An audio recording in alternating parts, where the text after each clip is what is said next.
Este es el discipulado de Hechos de los Apóstoles.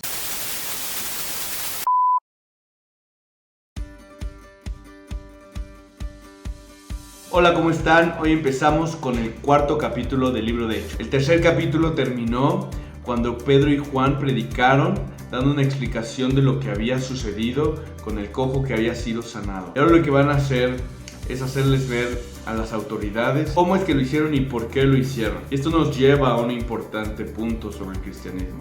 Jesús fue muchas veces muy paciente, muy tolerante, pero en cuanto a la verdad sobre quién es Él y al mensaje que proclamó en el Evangelio, es totalmente tajante. No da lugar a otras opciones, ni presenta otras verdades como igual de probables. En cuanto al Evangelio, en cuanto a Jesús, en cuanto a su nombre, es uno y no hay otro.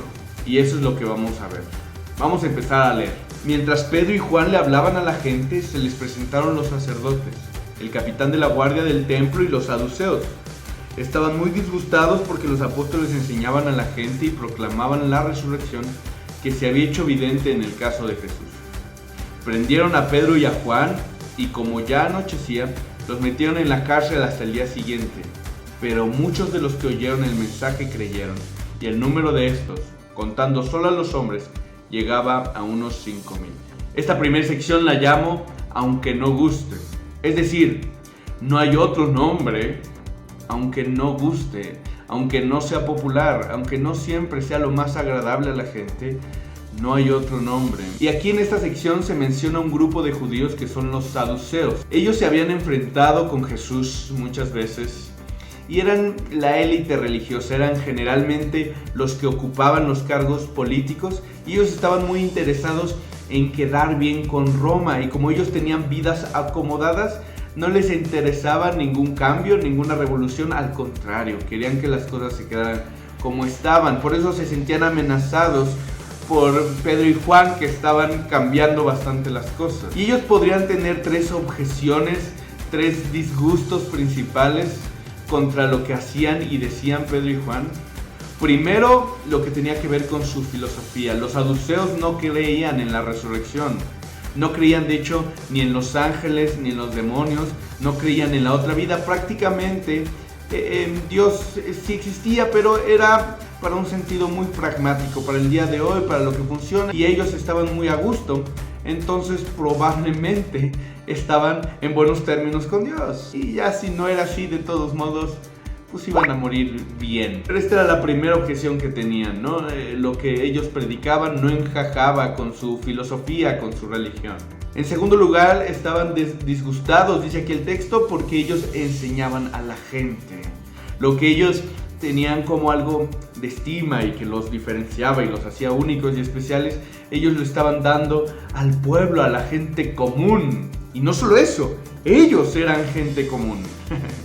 Ellos estaban sin estudios, sin ser aprobados por ellos mismos, estaban compartiendo sobre religión, sobre Dios, sobre enseñanzas teológicas. Y tercero, y más importante, estaban disgustados con ellos porque estaban predicando no solo la resurrección en general, sino de Jesús, a quien ellos habían crucificado. Si Jesús había sido resucitado por Dios y había sido realmente este Mesías aprobado por Dios, hijo de Dios, pues ellos habían pecado gravemente al enjuiciarlo y matarlo. Es por eso que la predicación que ellos están haciendo los está exponiendo, les está arruinando su reputación. Y fíjate que hoy en día sucede algo similar. La gente sigue rechazando a Jesús y a su evangelio porque no encaja con sus filosofías, con los prejuicios que ya traen, con la cosmovisión que ellos tienen del mundo, la cual a veces es cómoda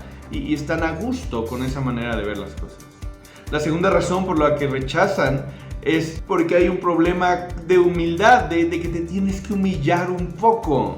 No, la religión, el cristianismo, todo eso es para la gente ignorante, para la gente de menos casta que yo. Como los saduceos, hay un disgusto y un sentido de superioridad, de nosotros no tenemos que rebajarnos a ese tipo de creencias. Y por último, y lo más importante, hay un rechazo porque revela el pecado. Porque el cristianismo habla sobre aceptar que has pecado, que has hecho lo malo y que no hay una manera en que tú te puedas limpiar, que tú te puedas salvar por ti mismo. Y esa es la razón por la que la gente no le gusta. Hay un punto aquí que los saduceos no están viendo. Ellos tenían 3 razones, 3 argumentos, 3 disgustos contra ellos que podemos al menos ver aquí.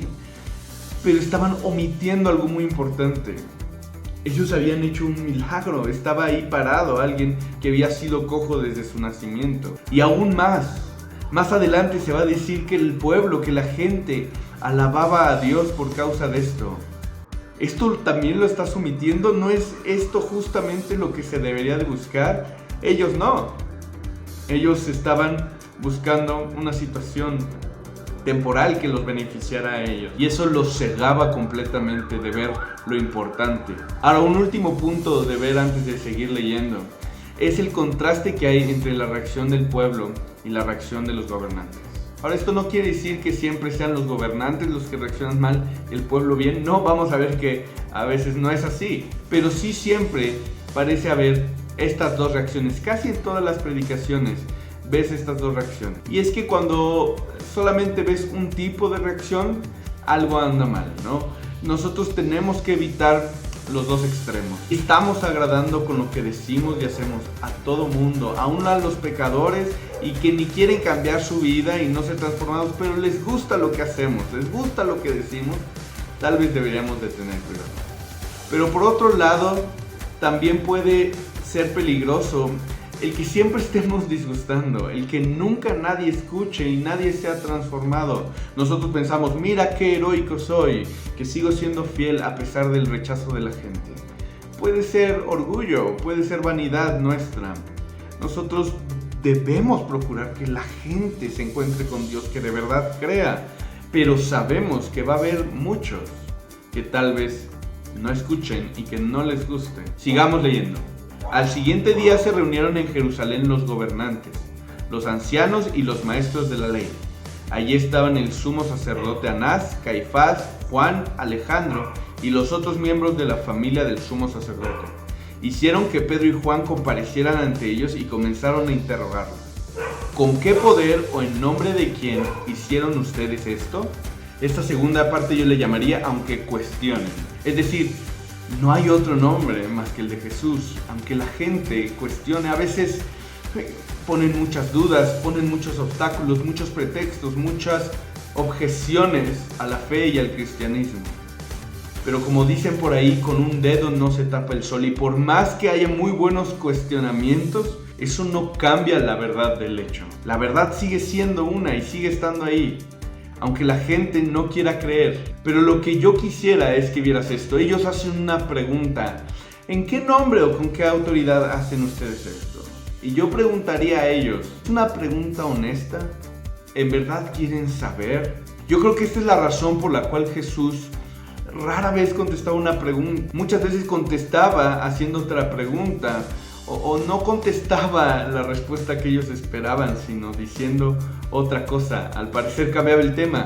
Y no es que Jesús no quisiera contestar, sino que muchas veces las preguntas no son honestas o están mal hechas, tienen doble intención. No es honesta porque tu reacción depende de si te agrada o no la respuesta. No es que digan, ¿en nombre de quién hicieron este milagro? Para entender, para ver, para comprender por qué sucedió. Y una vez entendiendo, seguir y creer lo que ustedes dicen. No, ellos están cuestionando solamente para tratar de descartar lo que ven. Por eso a mí me gusta mucho lo que hace un apologeta. Dice que muchas veces cuando le están haciendo preguntas y que van de aquí para allá y no parecen llegar a un punto, lo que él suele contestarles es, a ver, si yo te resolviera esto, ¿te harías cristiano? Muchas veces la reacción de la gente es como de miedo, como de no quiero hacerme cristiano ni siquiera en un mundo imaginario. Y esa es la cuestión. Entonces más bien es un prejuicio, más bien este cuestionamiento que tú haces lo haces para justificar tu incredulidad, no tanto porque estés en búsqueda de la verdad. Ahora, en el español no se puede notar, pero en el original, en el griego, el énfasis está sobre la palabra ustedes. Ellos preguntan, ¿en qué nombre o con qué autoridad hicieron ustedes? Es como, ¿cómo lo pudieron hacer personas como ustedes?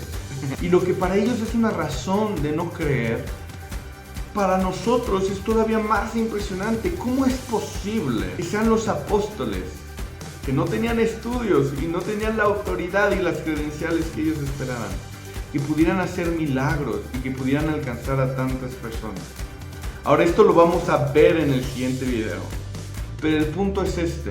Los ancianos, los gobernadores, las autoridades habían reconocido que había un milagro. ¿Con qué autoridad hacen esto? Ustedes están diciendo sí hicieron esto, pero están tan cegados por sus intenciones, por su cuestionar para alejar de la verdad. Vamos a leer la última parte. Pedro, lleno del Espíritu Santo, le respondió: gobernantes del pueblo y ancianos, hoy se nos procesa por haber favorecido a un inválido y se nos pregunta cómo fue sanado. Sepan pues todos ustedes y todo el pueblo de Israel que este hombre está aquí delante de ustedes, sano gracias al nombre de Jesucristo de Nazaret, crucificado por ustedes pero resucitado por Dios. Jesucristo es la piedra que desecharon ustedes los constructores y que ha llegado a ser la piedra angular. De hecho, en ningún otro hay salvación, porque no hay bajo el cielo otro nombre dado a los hombres mediante el cual podamos ser salvos. A esta última parte yo le llamaría aunque rechacen. Como ya habíamos dicho, y lo más triste es, los judíos están rechazando su propio bien. Jesús mismo lo dijo, y cuando llegó cerca de la ciudad, al verla, lloró sobre ella, diciendo: oh, si también tú conocieses, a lo menos en este tu día, lo que es para tu paz, mas ahora está encubierto de tus ojos, lo que es para tu paz. Pedro y Juan ahorita habían sanado a un cojo, y Jesús toda su vida se había dedicado a sanar a los enfermos, a liberar a los endemoniados, a dar de comer a los pobres, a predicar sobre el amor. ¿Por qué lo rechazaron? El Sanedrín, los saduceos, los escribas habían matado al Señor Jesús, pero Él era aprobado por Dios y por eso Dios lo resucitó.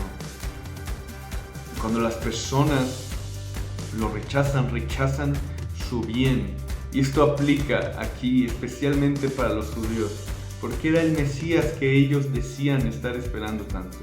Pedro más adelante cita un salmo para decir que ellos como edificadores rechazaron una piedra, pero esa piedra es la piedra angular. Ahora hay algo bien curioso con esto.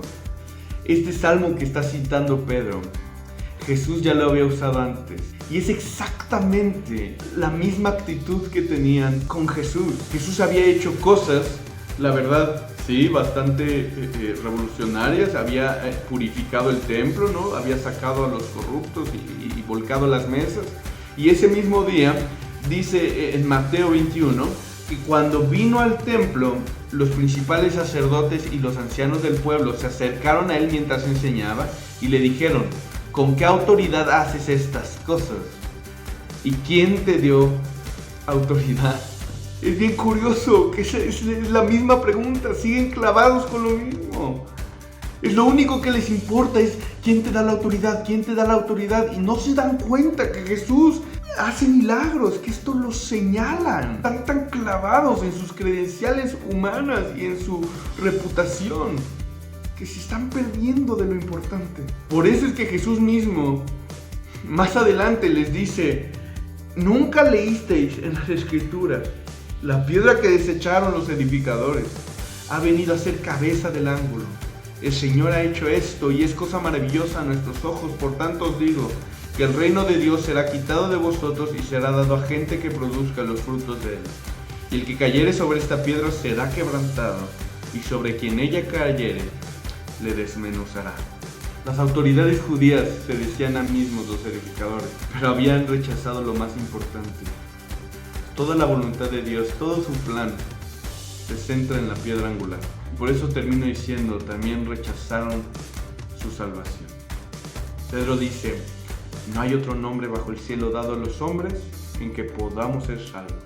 Jesús de hecho significa Jehová salva. Pero si rechazamos su salvación, entonces ¿qué otro medio tenemos? No hay otro, no hay manera, no hay ningún camino, no hay nada que se pueda hacer. Y eso es lo que dijo Pablo en Filipenses. Dice que Jesús fue humillado hasta la muerte y muerte de cruz, pero Dios lo exaltó hasta lo sumo y le dio un nombre que es sobre todo nombre, para que en el nombre de Jesús se doble toda rodilla de lo que está en el cielo y en la tierra y debajo de la tierra. No hay otro nombre. Y esto va a suceder, no importa la reacción que tengamos. Ese es el punto de la predicación y de la defensa de Pedro aquí. Y por eso quiero que te lleves este reto. Y el reto es pensar, para poder dar testimonio como lo hacía Pedro, necesitamos estar tan convencidos como lo estaba. La pregunta es, ¿lo estamos? ¿Estamos así de convencidos? Si la respuesta es no, ¿qué nos está faltando? ¿Qué nos está faltando para tener esa convicción? Bueno, eso es todo. Espero que estén muy bien y nos estamos viendo en el próximo video.